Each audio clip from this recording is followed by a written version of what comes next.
अथ श्री कालरात्रि स्तोत्रम्।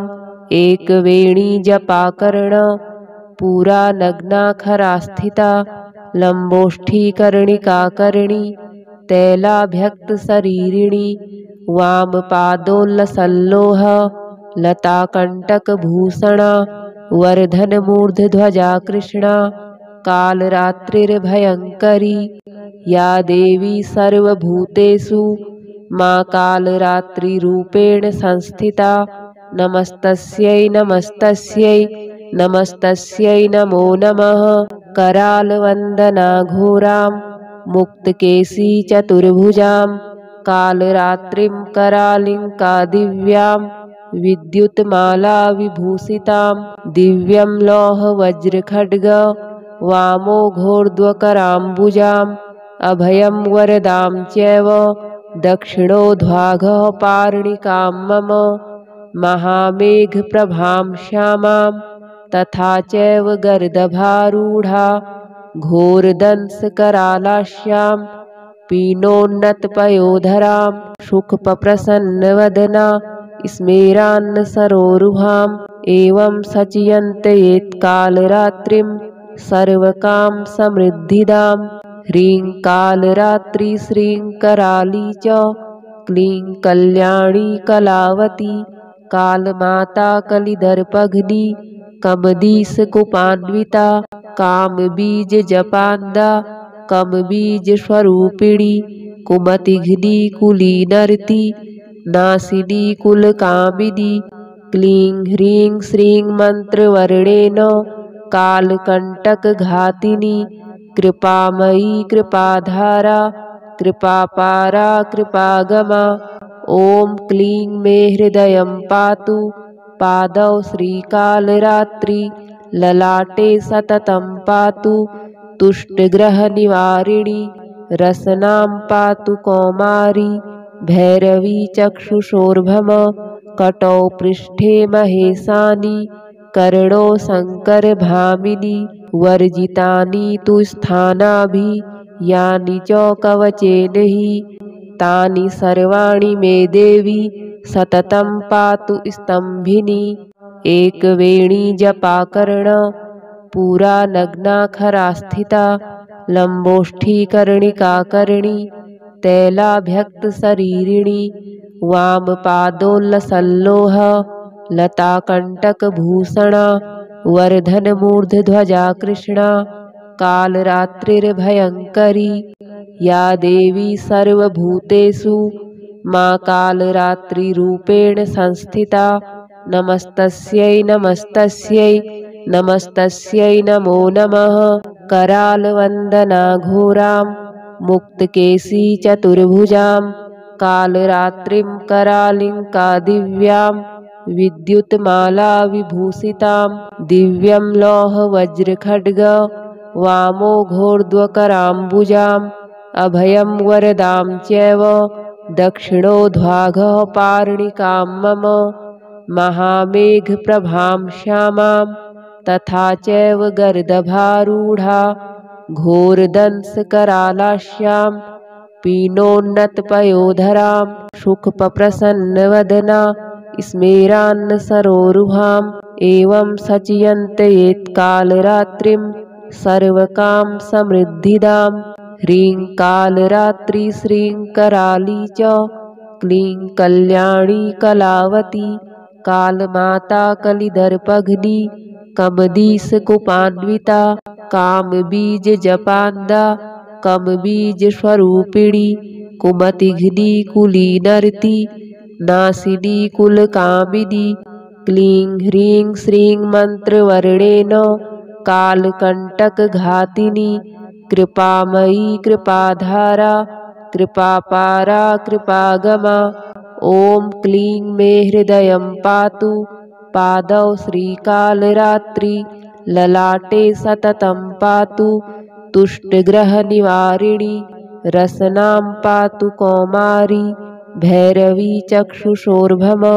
कटौ पृष्ठे महेशानी कर्णो शङ्करभामिनी वर्जितानि तु स्थानाभि यानि च कवचेन हि तानि सर्वाणि मे देवी सततं पातु स्तम्भिनी। एकवेणी जपाकर्ण पुरा नग्नाखरा स्थिता लम्बोष्ठीकर्णिकाकर्णी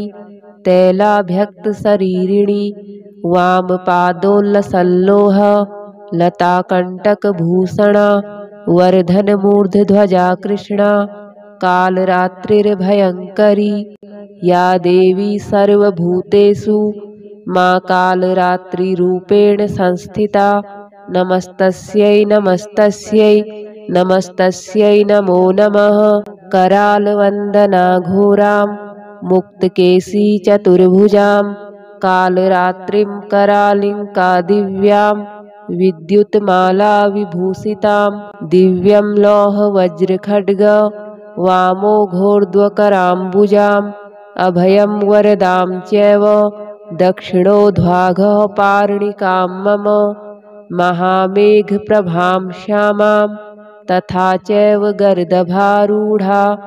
घोरदंशकरालास्यां पीनोन्नतपयोधरां शुकप्रसन्नवदना स्मेरान्नसरोरुहाम् एवं सचयन्तयेत्कालरात्रिं सर्वकाम समृद्धिदां। ह्रीं कालरात्रि श्रीं कराली च क्लीं कल्याणी कलावती कालमाता कलिदर्पघ्नी कमदीशकुपान्विता कामबीजजपान्दा कमबीजस्वरूपिणी कुमतिघ्नी कुलीनर्ति नासिनी कुलकामिनी। क्लीं ह्रीं श्रीं मन्त्रवर्णेन कालकण्टकघातिनी कृपामयी कृपाधारा कृपापारा कृपागमा। ॐ क्लीं मे हृदयं पातु पादौ श्रीकालरात्रि ललाटे सततं पातु तुष्टग्रहनिवारिणी रसनां पातु कौमारी भैरवी चक्षुषोर्भम कटौ पृष्ठे महेशानि कर्णो शङ्करभामिनी। वर्जितानि तु स्थानाभि यानि च कवचेन हि तानि सर्वाणि मे देवी सततं पातु स्तम्भिनी। एकवेणी जपाकर्ण पुरा नग्नाखरा स्थिता लम्बोष्ठीकर्णिकाकर्णी तैलाभ्यक्तशरीरिणी वामपादोल्लसल्लोह लताकण्टकभूषणा वर्धनमूर्धध्वजा कृष्णा कालरात्रिर्भयङ्करी। या देवी सर्वभूतेषु मा कालरात्रिरूपेण संस्थिता नमस्तस्यै नमस्तस्यै नमस्तस्यै नमो नमः। करालवन्दना घोरां मुक्तकेशी चतुर्भुजां कालरात्रिं करालिङ्का दिव्यां विद्युत्माला विभूषितां दिव्यं लौहवज्रखड्ग वामोघोर्ध्वकराम्बुजाम् अभयं वरदां चैव दक्षिणोद्वाघः पार्णिकां मम महामेघप्रभां श्यामां तथा चैव गर्दभारूढा घोरदंशकरालास्यां पीनोन्नतपयोधरां शुकप्रसन्नवदना स्मेरान्नसरोरुहाम् एवं सचयन्तयेत्कालरात्रिं सर्वकाम समृद्धिदां। ह्रीं कालरात्रि श्रीं कराली च क्लीं कल्याणी कलावती कालमाता कलिदर्पघ्नी कमदीशकुपान्विता कामबीजजपान्दा कमबीजस्वरूपिणी कुमतिघ्नी कुलीनर्ति नासिनी कुलकामिनी। क्लीं ह्रीं श्रीं मन्त्रवर्णेन कालकण्टकघातिनी कृपामयी कृपाधारा कृपापारा कृपागमा। ॐ क्लीं मे हृदयं पातु पादौ श्रीकालरात्रि ललाटे सततं पातु तुष्टग्रहनिवारिणी रसनां पातु कौमारी भैरवी चक्षुषोर्भम कटौ पृष्ठे महेशानि कर्णो शङ्करभामिनी वर्जितानि तु स्थानाभि यानि च कवचेन हि तानि सर्वाणि मे देवी सततं पातु स्तम्भिनी एकवेणी जपाकर्ण पुरा नग्नाखरा स्थिता लम्बोष्ठीकर्णिकाकर्णी तैलाभ्यक्तशरीरिणी वामपादोल्लसल्लोह लताकण्टकभूषणा वर्धनमूर्धध्वजा कृष्णा कालरात्रिर्भयङ्करी या देवी सर्वभूतेषु मा कालरात्रिरूपेण संस्थिता नमस्तस्यै नमस्तस्यै नमस्तस्यै नमो नमः करालवन्दना घोरां मुक्तकेशी चतुर्भुजां कालरात्रिं करालिङ्का दिव्यां विद्युत्माला विभूषितां दिव्यं लौहवज्रखड्ग वामोघोर्ध्वकराम्बुजाम् अभयं वरदां चैव दक्षिणोद्वाघः पार्णिकां मम महामेघप्रभां श्यामां तथा चैव गर्दभारूढा घोरदंशकरालास्यां पीनोन्नतपयोधरां सुखप्रसन्नवदना स्मेरान्नसरोरुहाम् एवं सचयन्तयेत्कालरात्रिं सर्वकाम समृद्धिदां ह्रीं कालरात्रि श्रीं कराली च क्लीं कल्याणी कलावती कालमाता कलिदर्पघ्नी कमदीशकुपान्विता कामबीजजपान्दा कमबीजस्वरूपिणी कुमतिघ्नी कुलीनर्ति नासिनी कुलकामिनी क्लीं ह्रीं श्रीं मन्त्रवर्णेन कालकण्टकघातिनी कृपामयी कृपाधारा कृपापारा कृपागमा ॐ क्लीं मे हृदयं पातु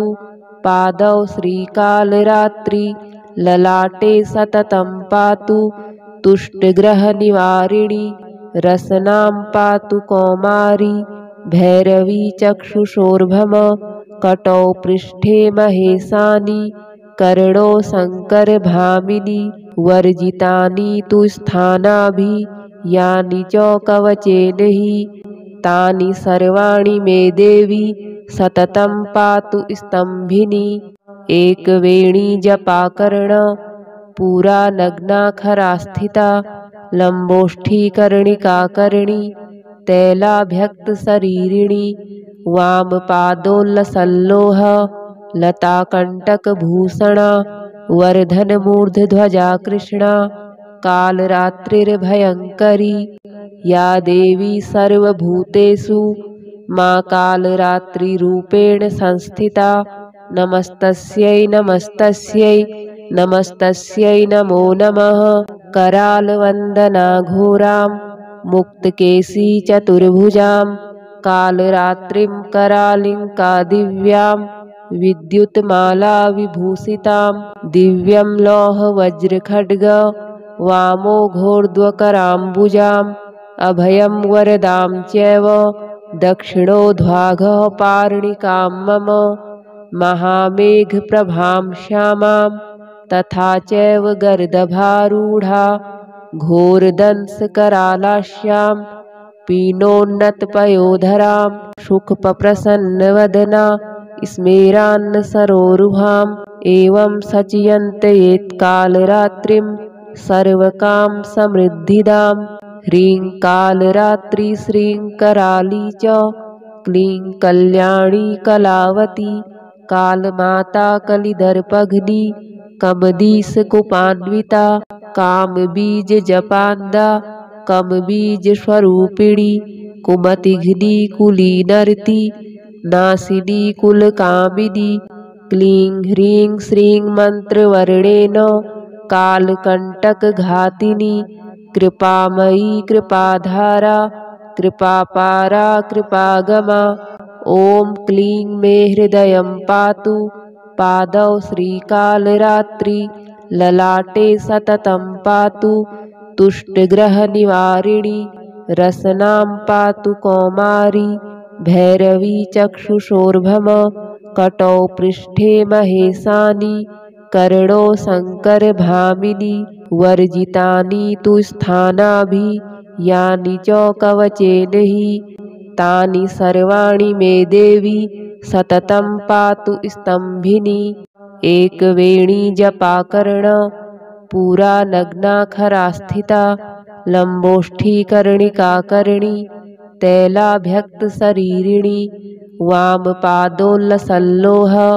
लताकण्टकभूषणा वर्धनमूर्धध्वजा कृष्णा कालरात्रिर्भयङ्करी या देवी सर्वभूतेषु मा कालरात्रिरूपेण संस्थिता नमस्तस्यै नमस्तस्यै नमस्तस्यै नमो नमः करालवन्दना घोरां मुक्तकेशी चतुर्भुजां कालरात्रिं करालिङ्का दिव्यां विद्युत्माला विभूषितां दिव्यं लौहवज्रखड्ग वामोघोर्ध्वकराम्बुजाम् अभयं वरदां चैव दक्षिणोद्वाघः पार्णिकां मम महामेघप्रभां श्यामां तथा चैव गर्दभारूढा घोरदंशकरालास्यां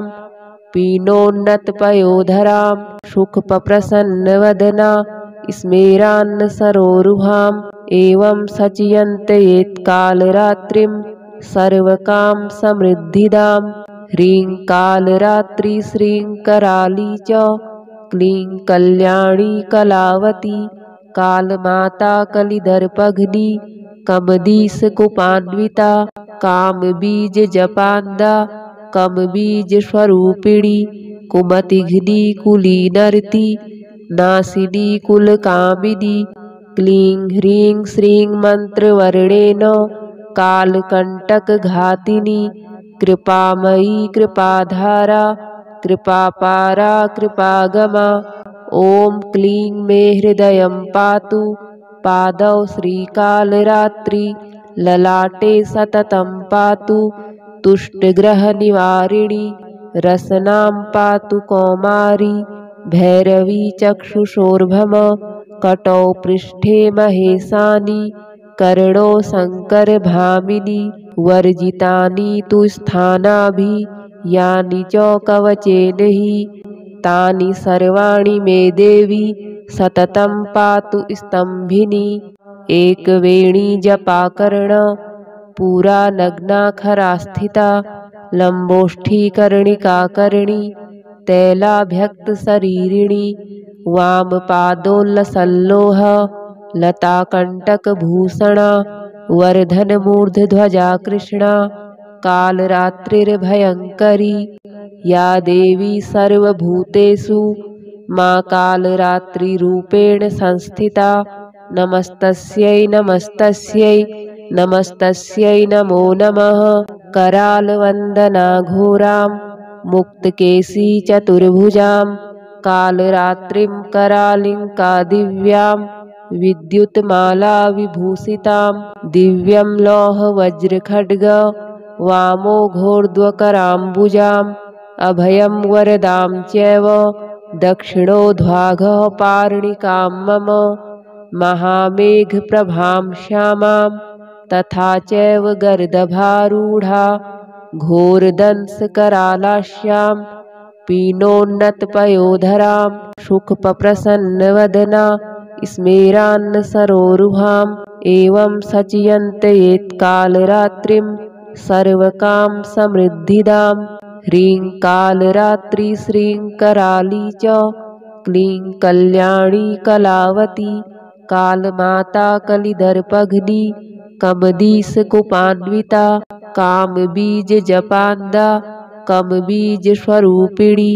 कुमतिघ्नी कुलीनर्ति नासिनी कुलकामिनी क्लीं ह्रीं श्रीं मन्त्रवर्णेन कालकण्टकघातिनी कृपामयी कृपाधारा कृपापारा कृपागमा ॐ क्लीं मे हृदयं पातु पादौ श्रीकालरात्रि ललाटे सततं पातु तुष्टग्रहनिवारिणी रसनां पातु कौमारी भैरवी चक्षुषोर्भम कटौ पृष्ठे महेशानि कर्णो शङ्करभामिनी वर्जितानि तु स्थानाभि यानि च कवचेन हि तानि सर्वाणि मे देवी सततं पातु स्तम्भिनी एकवेणी जपाकर्ण पुरा नग्नाखरा स्थिता लम्बोष्ठीकर्णिकाकर्णी तैलाभ्यक्तशरीरिणी वामपादोल्लसल्लोह लताकण्टकभूषणा वर्धनमूर्धध्वजा कृष्णा कालरात्रिर्भयङ्करी या देवी सर्वभूतेषु मा कालरात्रिरूपेण संस्थिता नमस्तस्यै नमस्तस्यै नमस्तस्यै नमो नमः करालवन्दना घोरां मुक्तकेशी चतुर्भुजां कालरात्रिं करालिङ्का दिव्यां विद्युत्माला विभूषितां दिव्यं लौहवज्रखड्ग वामोघोर्ध्वकराम्बुजाम् अभयं वरदां चैव दक्षिणोद्वाघः पार्णिकां मम महामेघप्रभां श्यामां तथा चैव गर्दभारूढा घोरदंशकरालास्यां पीनोन्नतपयोधरां शुकप्रसन्नवदना स्मेरान्नसरोरुहाम् एवं सचियन्तयेत्कालरात्रिं सर्वकाम समृद्धिदां ह्रीं कालरात्रि श्रीं कराली च क्लीं कल्याणी कलावती कालमाता कलिदर्पघ्नी कमदीशकुपान्विता कामबीजजपान्दा कमबीजस्वरूपिणी कुमतिघ्नी कुलीनर्ति नासिनी कुलकामिनी क्लीं ह्रीं श्रीं मन्त्रवर्णेन कालकण्टकघातिनी कृपामयी कृपाधारा कृपापारा कृपागमा ॐ क्लीं मे हृदयं पातु पादौ श्रीकालरात्रि ललाटे सततं पातु तुष्टग्रहनिवारिणी रसनां पातु कौमारी भैरवी चक्षुषोर्भम कटौ पृष्ठे महेशानि कर्णो शङ्करभामिनी वर्जितानि तु स्थानाभि यानि च कवचेन हि तानि सर्वाणि मे देवी सततं पातु स्तम्भिनी एकवेणी जपाकर्ण पुरा नग्नाखरा स्थिता लम्बोष्ठीकर्णिकाकर्णी तैलाभ्यक्तशरीरिणी वामपादोल्लसल्लोह लताकण्टकभूषणा वर्धनमूर्धध्वजा कृष्णा कालरात्रिर्भयङ्करी या देवी सर्वभूतेषु मा कालरात्रिरूपेण संस्थिता नमस्तस्यै नमस्तस्यै नमस्तस्यै नमो नमः करालवन्दना घोरां मुक्तकेशी चतुर्भुजां कालरात्रिं करालिङ्का दिव्यां विद्युत्माला विभूषितां दिव्यं लौहवज्रखड्ग वामोघोर्ध्वकराम्बुजाम् अभयं वरदां चैव दक्षिणोद्वाघः पार्णिकां मम महामेघप्रभां श्यामां तथा चैव गर्दभारूढा घोरदंशकरालास्यां